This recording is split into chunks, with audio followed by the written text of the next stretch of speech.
हर हर महादेव। और आप सब कैसे हैं? इस वीडियो में हम चर्चा कर रहे हैं एकादशी व्रत कथा। तो सावन मास के शुक्ल पक्ष में पड़ने वाली 11 इस एकादशी का नाम क्या है? युधिष्ठिर ने पूछा, श्रावणस्य ते पक्षे किम नाम एकादशी भवेत् कथयस प्रसादेन ममाग्रे मधुसूदनः। का भगवान श्रावण मास के शुक्ल पक्ष में पड़ने वाली एकादशी और उसका नाम क्या है? हे भगवान, हमारे ऊपर आपकी बहुत बड़ी कृपा है। तब भगवान श्री कृष्ण ने कहा, षडस्वा वही तो राजन कथाम पापराम पराम। राजन, यह एकादशी की जो कथा है संपूर्ण पापों को जला देती है। ऐसा श्रवण मात्रेण वाजपेयी फलम लभेत भवेत, यानी इस कथा को सुनने से वाजपेयी यज्ञ करने का फल प्राप्त होता है। भगवान बोले, प्राचीन काल में द्वापर युग के प्रारंभ में मायस्मतीपुरी में एक महीजित नाम के राजा राज्य करते थे।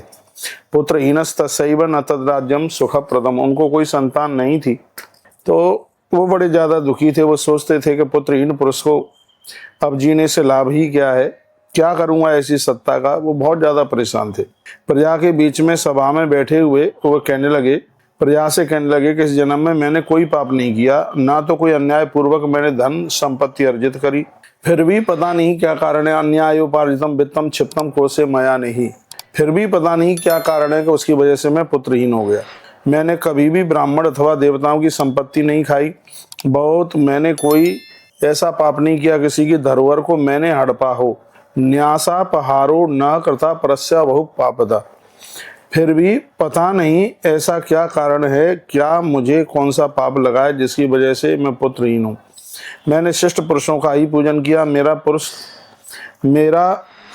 कोई भी ऐसा अपराध दिखाई नहीं देता जिस पाप की वजह से मुझे संतान नहीं मिली। राजा का कल्याण चाहते हुए उन्होंने एक श्रेष्ठ मुनि को देखा जो निरालंब तथा निरामय थे और घोर तपस्या कर रहे थे। राजा ने वन में ऐसे महात्मा को देखा जो जितेंद्रिय थे। क्रोध को उन्होंने अपने वश में कर रखा था। ऋषि बड़े अद्भुत थे। 13 और 14 नंबर के श्लोक में लिखा है, नपते हितमिच्छन्तो दर्शक क्षम सत्तमम तपमानम तपो घोरम निरालंबन निरामय।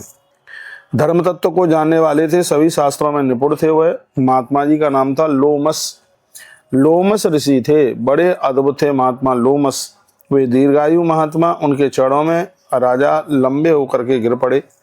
त्रिकालदर्शी महात्मा ने उन्हें उठाया, खड़ा किया, अंक में भरा, आशीर्वाद दिया। ज्ञानकुल यथा योग्य राजा का खूब आदर और सम्मान भी हुआ। लोमस महर्षि ने कहा, आप लोग यहाँ किस काम के लिए आए हैं? अपने आने का प्रयोजन बताइए और मुझको देखकर प्रसन्न होकर तुमने मेरी स्तुति की है, अपना क्या परिचय आप बता पाएंगे? 19 नंबर का श्लोक है, किमर्थाम ये संप्राप्ता कथेत द्वम सकारणम दर्शनाधिष्ट मनसा स्तवंत शैव माकिमु। मैं निश्चित रूप से आप लोगों का कल्याण करूंगा, आप हमें बताइए। लोगों ने कहा, हम लोग अपने आने का प्रयोजन बताते हैं। हे गुरुवर, क्या बताएं? ब्रह्मा जी को छोड़कर आपसे श्रेष्ठ और कोई हमें दिखाई नहीं देता। हम बड़ा मन लेके आए, महीजित नाम के राजा पुत्रहीन हैं। हे गुरुदेव, हम लोग इनकी प्रजा हैं, इसलिए हम आपके पास चल करके आए हैं। राजा को पुत्र की प्राप्ति कैसे हो? राजा को पुत्रहीन देख करके हमें भी बहुत ज्यादा कष्ट है। तब पुत्र हितम दृष्ट्वा तस् दुखेन दुखिता। अतएव निष्ठायुक्त बुद्धि बनाकर यहाँ तपस्या करने वाले हे गुरुदेव, राजा को संतान कैसे हो उसके लिए उपाय बताइए। तो लोमस ऋषि ने कहा, पूरा जन्म वैश्यो हम धनहीनो निशोष करता। लोमस ऋषि कहने लगे, पूर्व जन्म में राजा धनहीन एक वैश्य था। लोगों का शोषण इन्होंने बहुत ज्यादा किया। वे गांव गांव घूम करके व्यापार करते थे। ज्येष्ठ मास के शुक्ल पक्ष में 10वीं तिथि को दोपहर की वेला में गांव की सीमा पर इन्होंने एक मनोहर जलाशय देखा। ये लिखा है, रम्यम जल स्वयं दृष्ट्वा जल पाने मनोददे। उस समय ये प्यासे तथा जल पीना चाह रहे थे। उसी समय वहां पर एक गौ माता अपने बछड़े के साथ आई। वह प्यास से व्याकुल थी, धूप से व्याकुल थी, और इन्होंने उस समय उस गाय को जल नहीं पीने दिया। 30 नंबर के श्लोक में लिखा है, पिबंती वारयित्वा तामसौ तोयम पयुष्यम। खुद पानी पी रहे थे और इन्होंने उस गाय को पानी नहीं पीने दिया। जो किसी के जल को छीनता है, किसी के अन्न को छीनता है, तो उसका परिणाम यह भोगना ही पड़ता है। उसी पाप के कारण ये पुत्रहीन हो गए हैं। किसी जन्म के पुण्य के कारण इन्होंने अकंटक राज्य तो प्राप्त कर लिया है, लेकिन संतान नहीं मिली, क्योंकि पूर्व का पाप। इसलिए पुराणों में बताया गया है कि पुण्य से पाप का नाश होता है।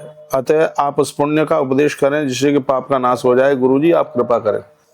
जैसे कि आपकी कृपा से राजा को पुत्र की प्राप्ति हो। तब गुरुजी ने कहा, सावन मास के शुक्ल पक्ष में लोक विख्यात पुत्रदा नाम की एकादशी आएगी, वह वांछित फल प्राप्त कराती है। आप लोग उसी का व्रत करें। इस बात को सुनकर वैश्रव नगर में पहुंचे।